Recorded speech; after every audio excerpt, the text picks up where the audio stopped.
Archbishop Kazimba yagira ngo barimu bashabira obusinge mu bantu bono mu ihanga ngo konka naba bari mu bihome nabo betaga kugira obusinge. Kazimba yashuba yagira ngo barimu bashabaho ngo obundi hakabaho obusinge rwagati ya government hamwe n'ebindi bibina by'obutegeki.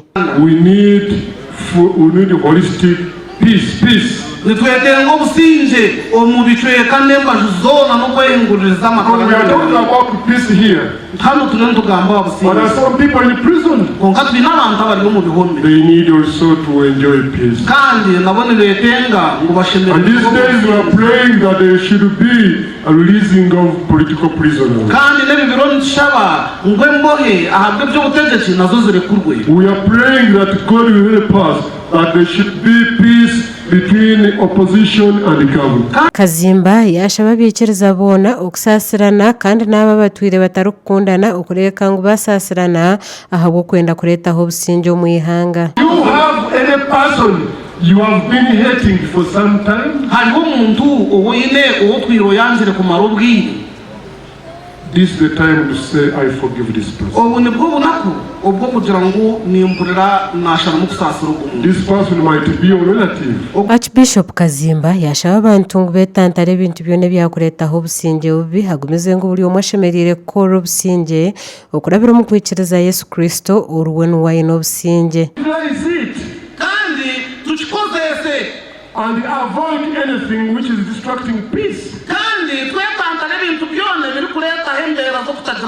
the only one who can help us is the Prince of Peace. And this is Jesus Christ. Kazimba yashuba yayireko kwatwaho ahabo kweyongera kw'empungi obo barukunga entaro na n'obusinge bubi omu mahanga gabo. Yagira ngo Uganda ine empungi zirukwingana miliyoni 2 nkonka nizibonabona ahabo kurwo obusinge omu mahanga gabo. We have almost 2 million refugees in Uganda. Omu Uganda twinemu miliyoni 2 z'empungi. As a result of war. Or not having peace at all. The Lord is calling us that we embrace the peace. But like Professor said, there is positive and negative peace. Archbishop Kazimba yagarika yajumirira abantu ahabo kwebaganisa mu mudini no kugita by'obutegeki no kuronda bebembezo mu dini. Yagira ngo abantu bona nitushano mu Kristo. With the PhDs, they see their friends going up and they are pulling them down. And the Barokole are pulling others down. God is calling us today that we need to avoid other armies. The army of orphans. The army of widows. Archbishop yajumirira abantu bona abarukwetwara mu nkabajunwa konke barukora bitari byarahanga.